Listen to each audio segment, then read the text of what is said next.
6 months ago, I hit upload on my very first YouTube video.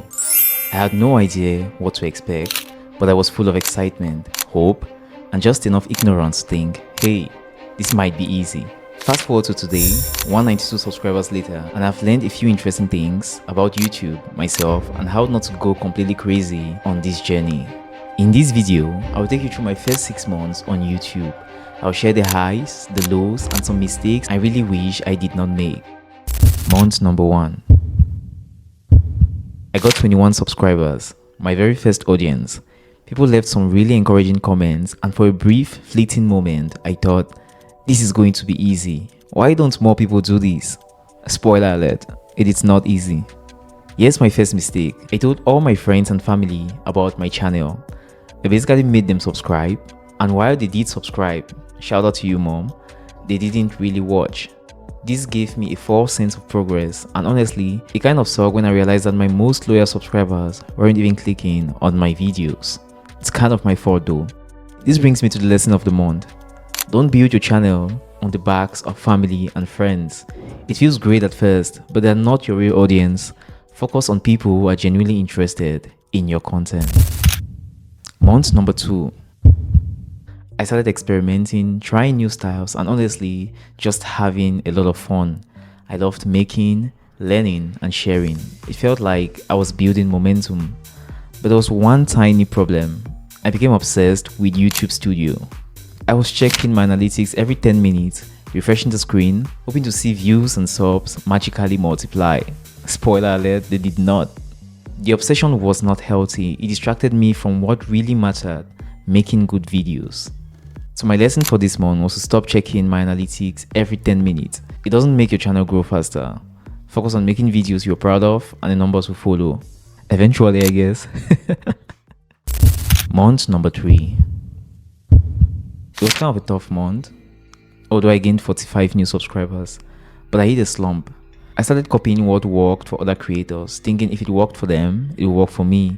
But the truth is, trying to imitate other people without playing to your strengths, it's kind of exhausting, and honestly, it didn't feel right. I got bored making these particular videos, and I even started questioning if this whole YouTube thing was worth it. But I forced myself to stick to my schedule, and then something incredible actually happened. I worked on a video that I actually enjoyed, and it got the right reception from my audience. And conveniently enough, my excitement came rushing back. So the lesson of the month was to not lose myself in the process. Stay true to your unique style, even if it means slower growth. Your audience will find you eventually.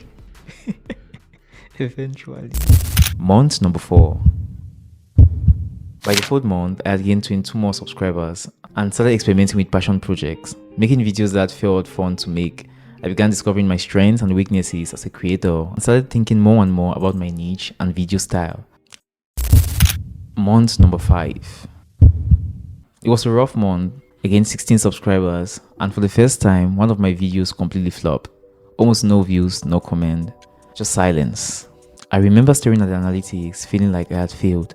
It's so easy to let the numbers define your worth as a creator. But here's the thing, failure is a part of the process. The flop forced me back to the drawing board, and I really took the time to ask myself, why should someone watch that video in the first place? It's answers to questions like these which remind you of the fact that just because you spend so much time making it doesn't mean anyone should really care about it. And that actually is fair.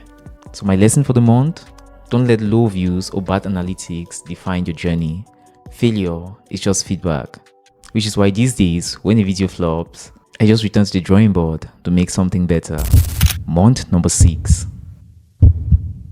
This was a turning point. I broke my personal record for views and finally felt a sense of direction in this whole YouTube thing. It wasn't just about the numbers anymore, it was about making videos that I truly enjoyed. Looking back at these 6 months, I realized that YouTube isn't a sprint, it's a marathon, and the only way to keep going is to love the process and not the results.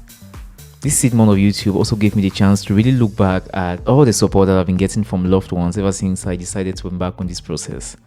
My lesson for the month was just to truly appreciate the people who support you, no matter how few they actually are. And remember, it's okay to grow slowly. As long as you're improving and having fun, you're actually on the right track. So 6 months, 192 subscribers, and countless lessons.